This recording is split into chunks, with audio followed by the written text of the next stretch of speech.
podcast.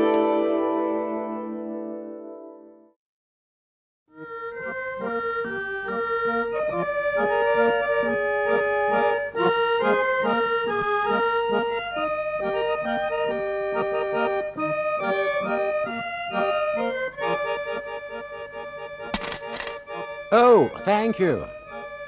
Thank you, Monsieur Sherlock Holmes.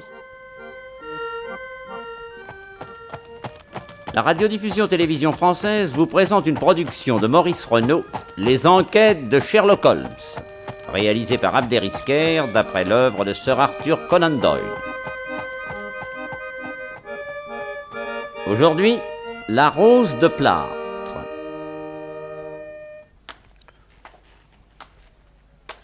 Oh, Amberley, bonsoir. Ah, bonsoir, Brick.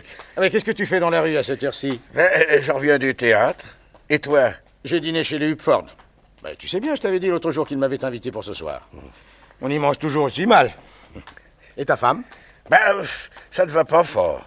Elle avait une telle migraine qu'elle m'a laissé sortir tout seul. Tu as passé une bonne soirée? Oh non, non, j'ai horreur d'aller au théâtre sans elle. Mais on pouvait tout de même pas laisser perdre de billets. Tu aurais pu emmener quelqu'un. Oui, mais c'est juste au moment de partir que ma femme m'a dit « j'ai trop mal, j'y vais pas ». Alors, qu'est-ce qu'on jouait? L'école de la médisance, de tout premier ordre. Et une Marquette, ils ont des comédiens remarquables. Ah oui, oui, excellent. Nous voilà chez toi. Alors, je te dis bonsoir. Je t'offre un petit verre de gin. Oh, non, il est trop tard. Ça serait bien la première fois que tu refuserais un verre. Bon, mais alors, vite, hein, sur le pouce. Oui, d'accord.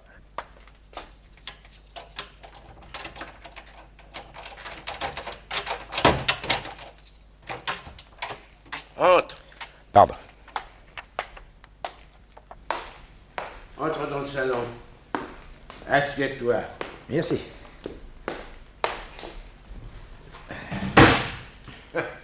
C'est du Duke of York. Tu m'en diras des nouvelles. Tiens, non, assez. Oui, pas plus haut que le bord, hein. Tu es bête. Je vais te demander une seconde, le temps de voir comment va ma femme. Je t'en prie. Dis donc, si elle ne dort pas, tu lui fais mes amitiés. Entendu.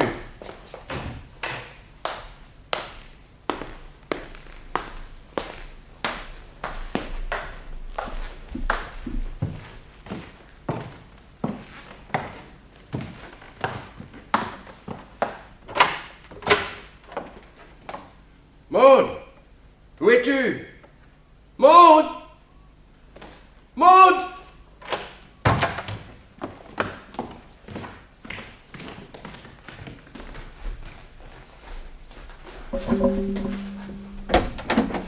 Maud! Maud! Mais où est-elle passée?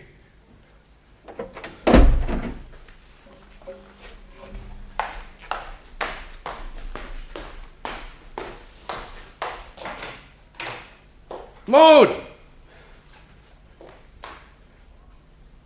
Maud! Et qu'est-ce qu'il y a? Ma femme n'est plus dans son lit et je ne la trouve nulle part. C'est curieux. Dans le jardin? Qu'est-ce qu'elle ferait dans le jardin à cette heure-ci?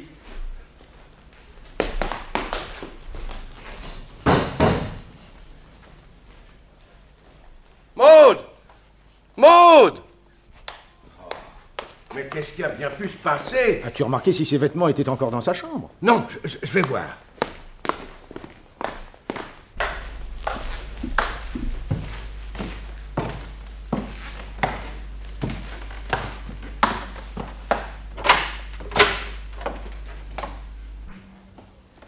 Elle t'a peut-être laissé un mot? Mais il n'y a plus de vêtements et je ne vois pas de lettres. Oh. J'ai les jambes coupées. Mais où peut-elle être? Pourquoi serait-elle sortie? On est peut-être venu la chercher. Enfin, il y a quelqu'un de malade. À part toi et le docteur Reynolds, nous ne connaissons personne. Se serait-elle sentie plus souffrante? Aurait-elle été chez le docteur? Mais non, elle m'aurait laissé un mot. Donne-moi la lampe, je te suis.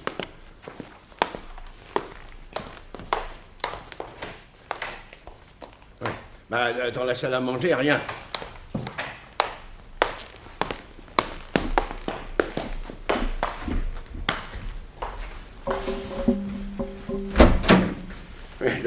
Dans le bureau, rien. Et cette pièce? Mais non, elle peut pas être là, il n'y a pas un meuble. Il y a juste un coffre-fort. Enfin, regardons tout de même. Oh, Brick, regarde! Quoi? Mon coffre-fort! La porte est ouverte! Brick! Il n'y a plus rien dedans! Il est vide! Vide? Oui, on m'a cambriolé. Il y avait là tout mon argent et mes valeurs. Tu n'as pas de compte en banque? Non. Et alors, est-ce que Quoi? ta femme ne serait-elle pas partie en emportant ton argent? Qu'est-ce que tu dis? Regarde, la fenêtre est grande ouverte. Elle s'est peut-être enfuie par là. D'abord, rien ne l'empêchait de sortir de la maison par la porte. Et puis au nom de quoi oses-tu la soupçonner? Je ne sais pas, moi, étant donné que l'argent a disparu et elle aussi. Ma femme est l'honnêteté même. Et je t'interdis de l'insulter. Va-t'en, sors d'ici, que je ne t'en vois plus. Bob, mon vieux Bob. Oh non, je croyais que tu avais de l'amitié pour nous. Écoute, à tout cela, il y a certainement une explication rassurante. D'abord, ta femme avait-elle les clés du coffre? Non. Elle n'aurait donc pas pu l'ouvrir. Oui, enfin, remarque, les clés étaient dans mon bureau. Elle pouvait les prendre? Oui. Mais elle ne connaissait pas le chiffre. Si, un jour que j'étais malade, j'étais obligé de le lui révéler. Dans ce cas, il faut regarder les choses en face. C'est peut-être bel et bien elle qui a ouvert le coffre. Tu crois? Tu crois qu'elle m'aurait volé, mis volontairement sur la paille? Mais pourquoi? Dans quel but? Tu sais, pour comprendre quelque chose aux femmes. Mais dis-moi, en plus des vêtements qu'elle portait hier soir, a-t-elle emporté le reste de sa garde-robe? Je ne sais pas. Eh bien, allons voir.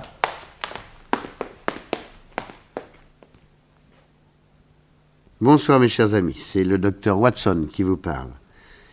Et voilà comment a débuté cette étrange affaire qui remonte à fin mai 1899.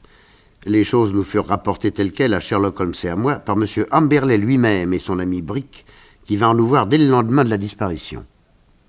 Quel âge a Madame Amberley? 35 ans. Et vous, monsieur? 64 ans. 29 ans de différence. Mais oui, monsieur Holmes, et tout le mal vient de là. Oh, tais-toi, je t'en prie. Mais pas du tout. C'est moi qui t'ai convaincu de confier l'affaire à monsieur Holmes. Tu étais d'accord? Bon. Alors maintenant que nous sommes ici, il faut dire la vérité, aussi pénible soit-elle. Mon ami Bob Amberley est la naïveté même, monsieur Holmes. Et j'ai dû lui ouvrir les yeux. Et que voulez-vous, quand on a une femme jeune et ravissante et qu'on est vieux et laid... Ah, dis donc. Mais parfaitement vieux et laid. Et tu sais très bien que si tu n'avais pas eu une grosse fortune, Maud ne t'aurait jamais épousé. Je ne sais plus. Alors, monsieur Holmes, il est arrivé ce qui arrive toujours en pareil cas. Bob est un excellent joueur d'échecs, et dans notre pays où il s'est retiré, il n'a trouvé qu'un seul adversaire digne de lui, le docteur Reynolds. Ce garçon venait souvent, et il fallait être aveugle comme un mari pour ne pas avoir vu que l'intimité devenait de plus en plus grande entre l'invité et la maîtresse de maison. Ah, tais-toi. Mais ça crevait les yeux. Le docteur était célibataire, monsieur Holmes. Une sorte de bellâtre qui tournait la tête à toutes les femmes. J'habite le pays et je pourrais en dire long là-dessus. Et que Maud Amberley soit tombée amoureuse de lui ne fait aucun doute. D'autre part, à cause de son physique avantageux et de sa réputation douteuse, les maris et les pères de famille lui préféraient le vieux docteur Harrison. Et il ne réussissait donc pas tellement bien. Il avait des besoins d'argent. Je ne sais pas, mais des goûts de luxe, ça, certainement. Or, je viens d'apprendre qu'il a, lui aussi, disparu de son domicile cette nuit, en même temps que Maud Amberley. Et il ne vous semblerait pas impensable qu'ils se soient enfuis ensemble avec l'argent du mari? Mais j'en suis certain. Monsieur... Excusez-moi, monsieur Amberley, de parler avec autant de brutalité, mais vous êtes venu à moi comme on vient voir un médecin. Parfois, il ne faut pas avoir peur de prononcer le nom d'une maladie pour s'assurer qu'on est prêt à l'affronter et à la combattre. Alors, monsieur Holmes, jouons franc jeu. Ma femme ne m'aime plus, personne n'y peut rien, soit. Mais je suis ruiné. On m'a volé. Il faut donc trouver les voleurs au plus vite et leur faire rendre gorge. Je veux récupérer mon argent. C'est un désir bien légitime. Combien aviez-vous dans ce coffre? Je vais vous le dire. C'est inscrit dans mon carnet. Voyons. Ah, ben voilà. Il y avait exactement 7283 livres et 9 shillings en espèces et en titres. Une jolie somme. Ah, c'était tout mon avoir, monsieur Holmes.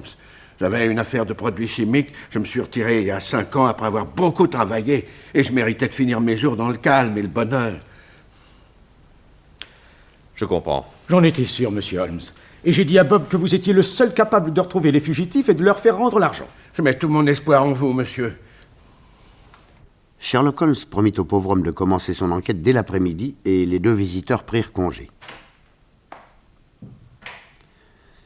Quand ils furent partis, mon ami me demanda d'aller à sa place à Lewisham, le petit pays où s'était retiré Amberley, à une vingtaine de kilomètres de Londres. Vous savez, Watson, que je suis actuellement très occupé par l'affaire de 2 patriarches coptes et il m'est impossible de m'absenter ces jours-ci. Vous connaissez mes méthodes. Tâchez d'apprendre là-bas quelque chose d'utile. Bon, je ne demande pas mieux que de vous aider, mais livré à moi-même, je ne vaux pas grand-chose. Allons donc.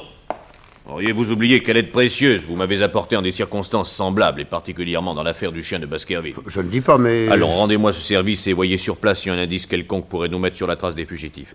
Vous avez un train à 2h15. On ne résiste pas à Sherlock Holmes. Et puis, à force de l'assister dans ses enquêtes, j'avais attrapé le virus. Et, je l'avoue, je n'étais pas fâché de jouer une fois de plus au détective. Le train me déposa à 3 heures dans le charmant petit pays de Lewisham. Et 10 minutes plus tard, je sonnais à la grille de M. Amberley. Mais, non sans avoir remarqué qu'un individu grand, brun et moustachu semblait observer la maison avant mon arrivée. Dès qu'il me vit approcher, il s'éloigna, d'un air faussement naturel. Ce fut M. Amberley qui vint m'ouvrir.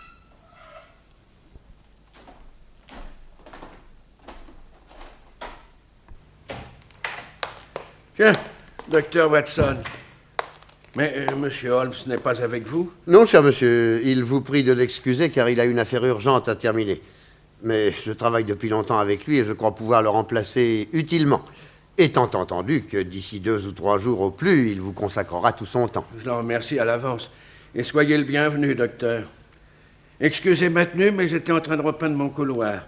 Dans l'état moral où je suis, un peu d'exercice physique me détend les nerfs. Auriez-vous une idée de l'endroit où pourrait se cacher votre femme? Vous pensez bien que si elle est partie avec ce bandit de Reynolds, elle n'est pas allée chez sa mère ou chez des gens que nous connaissons. Qui sait même s'ils n'ont pas fui sur le continent. Oui. Puis-je voir la pièce où se trouve votre coffre-fort? Volontiers, oui. Par ici. Oui. Attention, la peinture est fraîche. Voilà. Si vous voulez entrer, j'ai laissé le coffre-fort exactement dans l'état où je l'ai trouvé. Oui. La serrure n'a pas été forcée, à ce que je vois. Ah, parbleu. Ma femme n'a eu que la peine de prendre mes clés que je laissais toujours dans mon bureau. Et où se trouve votre bureau? À côté. Ah, si vous voulez, vous pouvez entrer. Merci.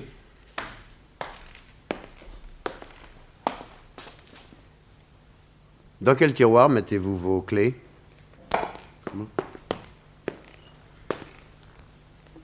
Dans celui du milieu. Voilà, ici, très exactement. Qu'est-ce que c'est que ce billet de théâtre, là? C'est celui que j'avais pris au Hack Market pour ma femme et qu'elle n'a pas utilisé puisqu'elle m'a laissé y aller tout seul. Oh, quand je pense que je ne savais quoi faire pour la rendre heureuse, docteur. Y avait-il une femme plus choyée? Et ce Reynolds, je l'accueillais comme mon propre fils. Il venait à n'importe quelle heure. Et vous voyez comme ils m'ont traité. Ah non, il y a des moments où je voudrais être mort. Je laissai l'infortunée Marie exhaler sa rancœur et après avoir visité la maison, je pris congé. Ni lui ni moi n'avions l'impression que ma visite avait servi à grand-chose. Sur le chemin de la gare, je rencontrai Brick, l'ami de M. Amberley. Oh, docteur Watson, Monsieur Holmes a commencé son enquête? Non, pour le moment, je suis venu seul. Il m'a demandé de dégrossir le problème. Vous avez vu la maison d'Amberley? Oui.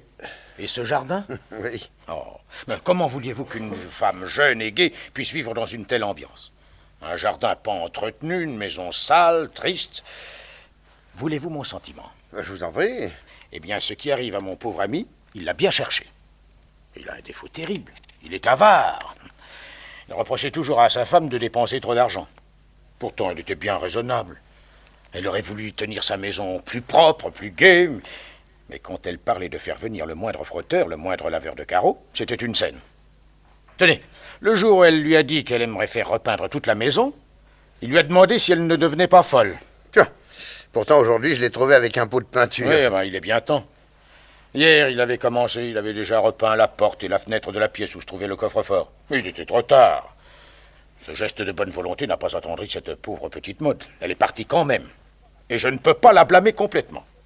Et vous croyez vraiment qu'elle est partie avec ce docteur Reynolds? Ça, aucun doute là-dessus.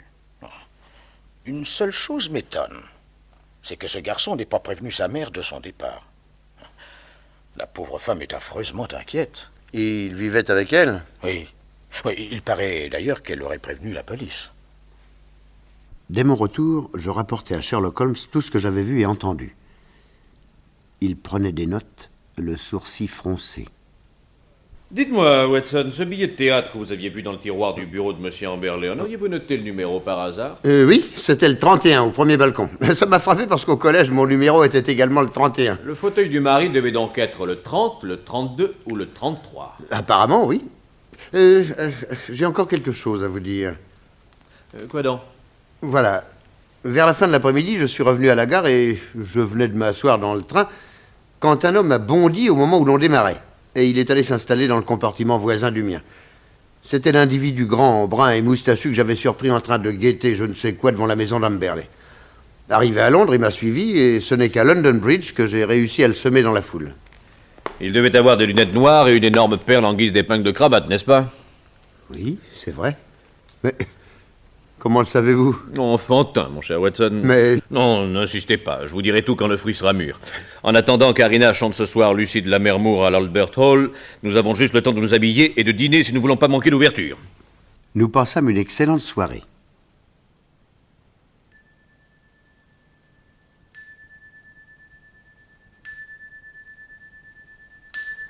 Le lendemain matin, je me levai de bonne heure. Sherlock Holmes était déjà sorti. Il m'avait laissé ce mot. Arrangez-vous pour être libre vers 3 heures cet après-midi et jusqu'à demain. Il se pourrait que j'aie besoin de vous. Il rentra à 3 heures. Bonjour, Watson. Vous avez trouvé mon petit papier ce matin? Oui, je me suis rendu libre. Que puis-je faire pour vous? Amberley n'est pas encore là? Vous l'attendez? Tenez, le voilà, ne bougez pas, je vais ouvrir. Bonjour, monsieur Holmes. Tiens, monsieur Amberley. Et qu'est-ce qui vous amène? J'ai reçu un télégramme, je n'y comprends rien. Entrez dans ce salon. Bonjour, docteur. Bonjour, monsieur Amberley. Que pensez-vous, messieurs, de ce télégramme? On me l'a apporté en fin de matinée. Voyons. Venez de toute urgence.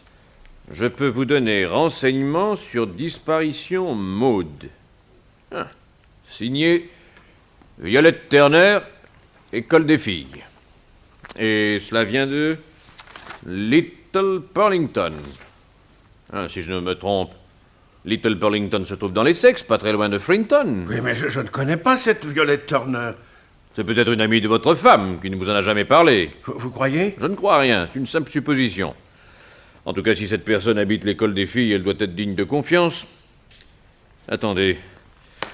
J'ai ici l'annuaire de l'enseignement. Le voilà. Voyons, nous disons Little Burlington. Little... Ah, vas-y, Little Burlington. Directrice, mademoiselle Violette Turner. Dans ces conditions, monsieur Amberley, il n'y a pas à hésiter. Vous allez sauter dans le premier train et aller demander à cette demoiselle ce qu'elle sait sur la fugue de votre femme. Oui, vous avez raison, monsieur Holmes. À quelle heure y a-t-il un express? Attendez que je consulte l'indicateur. Voilà. Le prochain départ est à 4h20, gare de Liverpool Street. Je l'aurai facilement. Mais je me demande ce que peut bien avoir à m'apprendre cette demoiselle Turner. Je vais demander au docteur Watson de vous accompagner. Dans des voyages de ce genre, on n'est pas trop de deux. Mais je peux très bien aller tout seul, monsieur Holmes. Le docteur Watson a certainement mieux à faire. Et imaginez que vous tombiez dans un guet-apens. Un guet-apens? Sait-on jamais? Je préfère que Watson aille avec vous. Amberley n'insista pas et nous partîmes tous les deux pour Little Burlington, qui n'était pas d'un accès très facile. Il nous fallut changer 2 fois. Il était 6h30 quand nous arrivâmes à l'école des filles de Little Burlington. Une concierge nous emmena dans des couloirs.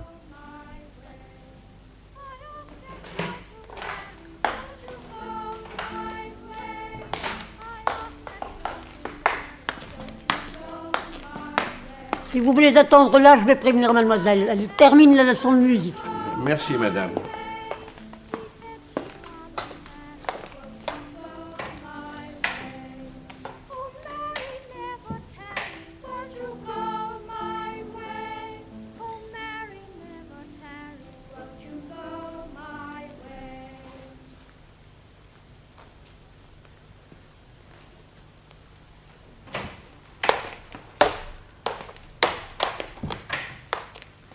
Bonsoir, messieurs. Vous désirez? Bonsoir, Miss Turner. Voici le docteur Watson, un ami. Docteur. Mais vous-même, qui êtes-vous, monsieur? Bob Amberley. Excusez-moi, mais votre nom ne me dit rien. Comment il ne vous dit rien? Mais j'ai reçu votre télégramme. Quel télégramme? Celui que vous m'avez envoyé. Mais monsieur, je ne vous ai pas envoyé de télégramme. Vous devez faire erreur. Enfin, voyons, cette dépêche-là, c'est pas vous qui me l'avez adressée? Je vous jure que non. Y a-t-il une autre Violette Turner dans ce pays? Non, je suis la seule. Ah. École des filles. Il n'y a qu'une seule école de filles. Voyez le cachet de la poste. Ce télégramme est bien parti de Little Burlington. Et c'est bien vous, mademoiselle, qui me l'avez envoyé? Mais enfin, monsieur, je vous jure que non. Ah, il est trop tard pour mentir et vous allez parler. Allons.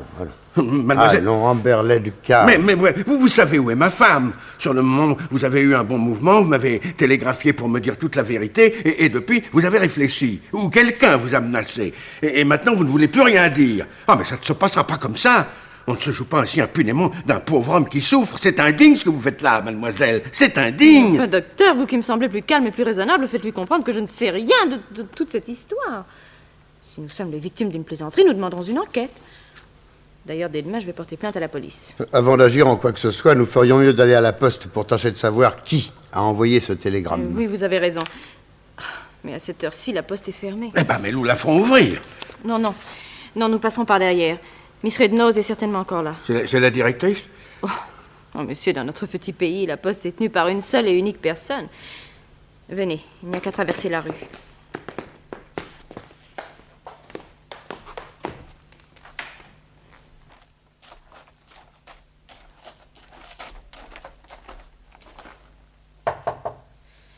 Miss Rednose! Miss Rednose! C'est fermé! C'est moi, Miss Turner. M'est égal! C'est fermé! Ouvrez, police! Quoi? Police!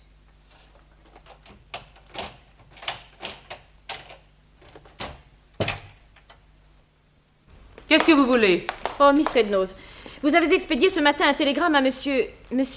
Amberley, allez, Wisham. Oui, parfaitement. Je me souviens très bien. Et alors? Mais qui vous a apporté le texte? Une de vos gamines? Laquelle? Oh, ça, je me rappelle pas. Le texte était bien signé Violette Turner. Naturellement. Je me suis pas trompé de nom, je pense. À vérifier. C'était écrit sur une grande feuille de papier. Attendez, je vais la retrouver. Tenez. La voilà. Mais c'est pas mon écriture. C'est pas votre écriture. Mais non. Quelqu'un s'est servi de mon nom pour une mauvaise plaisanterie. Oui. Ouais, il y a tout de même quelque chose de troublant. Quelqu'un dans ce pays sait que la femme de M. Amberley a disparu. Or, aucune publicité n'a été faite sur cette disparition. Aucun journal n'en a parlé. Et la personne qui a expédié ce télégramme connaît parfaitement mon adresse. Mademoiselle Rednose, faites un petit effort, hein? Ne pourriez-vous pas vous rappeler quelle petite fille vous a apporté le texte de ce télégramme? Non. Sa tête arrivait à peine à la hauteur de mon guichet. J'ai vu ses cheveux, un peu de son front, c'est tout. Bien, je vous remercie. Eh bien, il ne nous reste plus qu'à rentrer à Londres.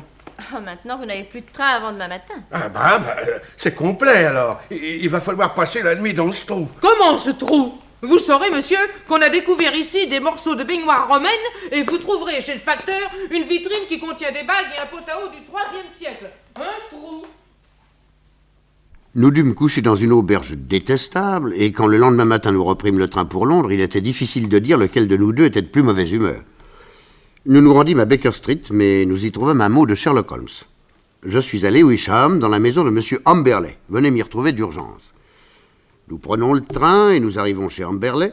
Dans le salon, Sherlock Holmes était en compagnie de Brick et de l'homme grand, brun et moustachu qui avait des lunettes de soleil et une grosse perle à sa cravate. Celui qui m'avait suivi jusqu'à Londres. Allons, Watson, ne prenez pas cet air ahuri. Je vous présente mon ami Barker, de la police officielle. Ici, c'est son district, et comme vous m'aviez dit que la mère du docteur Reynolds avait prévenu les autorités, j'avais tout lieu de penser que ce serait Barker, l'as de la région, qui serait mis sur l'affaire. Le signalement que vous m'aviez donné correspondait exactement à son physique. Je l'ai aperçu tout à l'heure, devant la maison. Je lui ai fait signe d'entrer, ainsi qu'à M. Brick, qui venait aux nouvelles. Mais enfin, monsieur Holmes, comment êtes-vous entré chez moi? Vous n'aviez pas les clés? Aucune importance. J'avais les miennes. Permettez-moi de vous dire que je n'apprécie guère ce procédé. Vous auriez pu attendre mon retour. On n'entre pas ainsi chez les gens. En tout cas, vous savez que je suis furieux. Ah, et de quoi? Quand nous sommes arrivés là-bas, cette mademoiselle Turner nous a dit qu'elle n'avait jamais envoyé de télégramme. Je le sais bien. Comment vous le savez? Naturellement. Puisque c'est moi qui ai demandé à mon ami Duncan de vous l'envoyer. Holmes, vous vous êtes moqué de nous. Qu'est-ce que ça veut dire? Cela veut dire que je voulais expédier M. Amberley loin de chez lui pendant un petit moment. Je me suis souvenu d'un certain Duncan qui tient un cabaret à Little Burlington. Il a pas mal de choses à se reprocher, n'ignore pas que je le sais, et son intérêt est de me rendre de temps à autre de menus services. Et il l'a fait porter par une petite fille. Je reconnais bien là sa prudence. Mais enfin, pourquoi avez-vous fait ça, monsieur Holmes? Pour pouvoir travailler ici en toute tranquillité. Vous avez une curieuse manière de traiter vos clients. Et vous n'êtes pas au bout de vos surprises. Tenez, peut-être allez-vous aussi être étonné de la question que je vais vous poser. Quelle question? Vous nous avez dit avoir été au théâtre l'autre soir. Pourquoi avez-vous menti? Mais où êtes-vous allé chercher ça? Sur place, au Haymarket. Ce soir-là, les 2 fauteuils que vous aviez loués sont restés inoccupés. Vous savez que les ouvreuses ont un petit plan sur une planchette, et au fur et à mesure qu'elles placent les gens, elles raient les numéros au crayon bleu. Or, le 31 et le 33 que vous aviez loués sont restés inoccupés. C'est faux. La preuve, c'est qu'en rentrant du théâtre, j'ai rencontré Brick. Non. Vous l'avez guetté. Vous saviez qu'il dînait chez des amis, et vous l'avez invité à entrer chez vous pour qu'il soit le témoin de votre pseudo-stupéfaction en découvrant l'absence de votre femme. Sa pseudo-stupéfaction? Comment? Il savait que sa femme n'était pas là? Naturellement. N'est-ce pas, Amberley? Ce que j'entends depuis 5 minutes est tellement insensé que je me refuse à répondre. Mauvais système de défense. J'affirme, moi, que vous n'êtes pas allé au théâtre et que cette soirée, vous l'avez passée avec votre femme et le docteur Reynolds. J'ai interrogé la mère du docteur. Son fils a quitté la maison à 8h30, après le dîner, disant qu'il allait jouer aux échecs avec vous. Ce sont ses propres paroles. Et je n'invente rien. Il arrive ici. Et depuis, lui et votre femme demeurent introuvables. Que sont-ils devenus? C'est moi qui vous le demande. Alors moi, je vous réponds. Vous les avez assassinés. Mais vous êtes fou! Non! C'est vous qui l'êtes. Et de jalousie. Vous avez épousé une femme trop jeune pour vous, monsieur Amberley. Vous l'avez rendue malheureuse, et elle s'est jetée dans les bras d'un autre. Quand vous en avez eu la révélation, vous décidez de les tuer tous les deux, et vous arrêtez un plan, car, bon joueur d'échecs, votre esprit est capable des tactiques les plus subtiles. Il y a dans votre maison une pièce vide dans laquelle vous avez placé votre coffre-fort. Sous prétexte de mieux encore défendre votre argent, vous remplacez la porte de bois par une porte de fer. Et vous garnissez la fenêtre de volets métalliques, 2 fermetures absolument étanches à l'air. Puis, vous truquez une des roses de plâtre. Quelle rose de plâtre? Et j'imagine très bien ce qui s'est passé ce soir-là. Le docteur arrive après le dîner. Alors, Bob, on fait notre partie d'échecs? Tout est prêt dans le salon. Mais avant de commencer, je voudrais vous montrer quelque chose à vous et à Maud. Mais qu'est-ce que tu veux nous montrer? Une surprise qui se trouve dans mon coffre-fort. Dans ton coffre? Oui, venez par ici.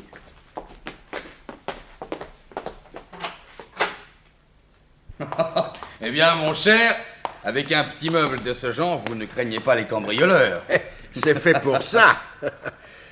Oh, j'ai oublié mes clés. Excusez-moi une seconde, je vais les chercher. Oui.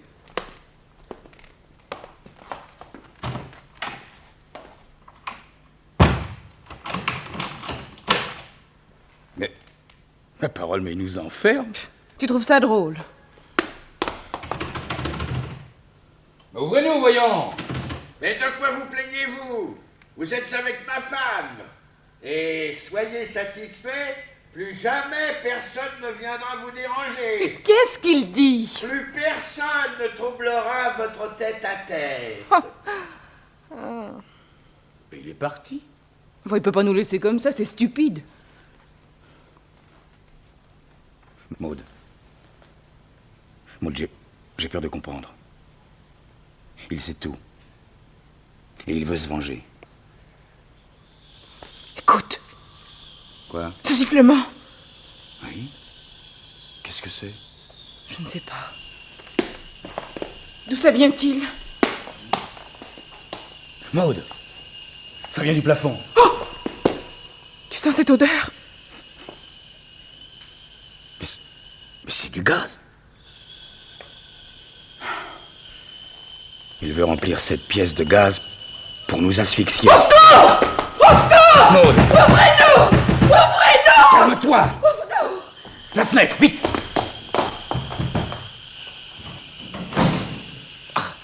Ah, les volets sont en métal. Ils sont pleins. L'air ne passe pas. Au secours! Au secours!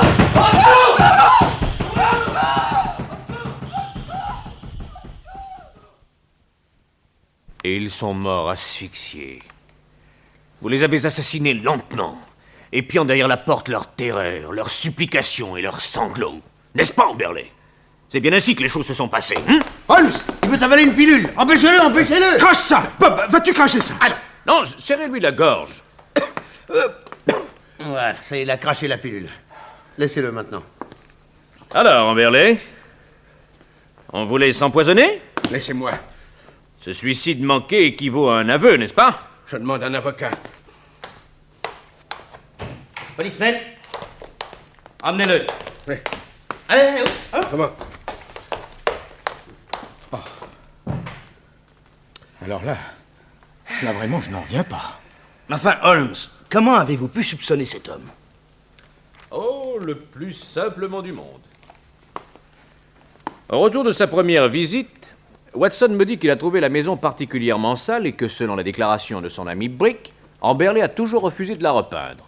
Or, dès le lendemain de la disparition de sa femme, on le surprend un pot de peinture à la main, il est en train de repeindre le couloir, et d'après l'état de la couche qui est presque sèche, je constate qu'il a commencé par la fenêtre et la porte de la chambre au coffre-fort.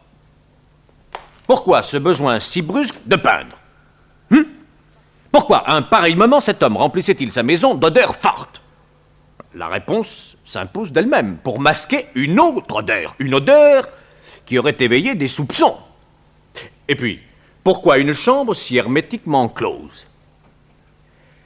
J'examine la pièce dans ses moindres détails, et je constate qu'au milieu du plafond, il y a un ornement fait de petites roses de plâtre. Je monte sur une échelle et je découvre que l'une des roses est trouée et que l'orifice est l'aboutissement d'un tuyau à gaz commandé du couloir. Je comprends alors que le couple a été asphyxié. Et s'il subsistait dans mon esprit le moindre doute, un détail vient renforcer ma conviction. Je découvre, écrit sur le mur à 30 cm environ du sol, le mot « le », puis un peu plus loin, un « G ». Celui qui a tracé ces lettres, lui ou elle, était déjà étendu et agonisant. Il a perdu connaissance avant d'avoir achevé son ultime message. Vous pensez que le G était le début du mot gaz? Sans aucun doute. Il voulait que l'on sût de quelle manière ils étaient assassinés. Et ce qui m'étonne, c'est que de lui-même, le criminel soit venu vous demander d'enquêter, monsieur Holmes. À la vérité, c'est moi qui lui ai conseillé de le faire. Et il n'a pas osé me dire non de peur d'être soupçonné. Et puis, il se croyait très fort. Mais l'argent qui était dans le coffre... Il l'a mis de côté, ne vous inquiétez pas. Et je saurais lui faire dire où il l'a caché. Maintenant, il n'y a plus qu'à retrouver les cadavres. Ils ne sont sûrement pas loin. Cette maison est plus ancienne que les canalisations d'eau. Il doit y avoir quelque part un puits hors d'usage. Cherchez de ce côté-là. Permettez-moi, monsieur Holmes, de vous remercier de votre si précieuse collaboration. Je dirai à mes chefs... Non, pas un mot sur moi, je vous en prie. Et 2 jours plus tard, Sherlock Holmes me tendit un journal du Surrey qui relatait cette affaire. Lisez, Watson. La perspicacité remarquable avec laquelle l'inspecteur Barker déduisit que, grâce à l'odeur de peinture, une autre odeur, celle du gaz, avait pu passer inaperçue, la déduction hardie selon laquelle la chambre forte pouvait être la chambre de la mort, La découverte, enfin, des cadavres dans un puits hors d'usage, habilement dissimulé sous une niche à chien, voilà bien qui prouve la voilà bien qui prouve la haute maîtrise de nos détectives professionnels. Eh ben, ils en ont un toupet. Oh, Marker est un brave type. Classez cette affaire dans vos archives, Watson. Et si un jour vous la racontez, les faits parleront d'eux-mêmes. Allez.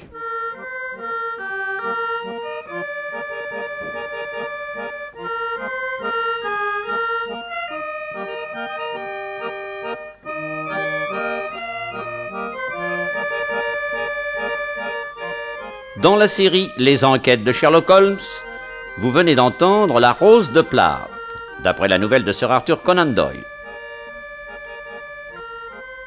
C'est une production de Maurice Renaud, prise de son Jean Pantaloni, bruitage Henri Saint-Georges, assistant Jacques Béraud, réalisation Abder Isquet.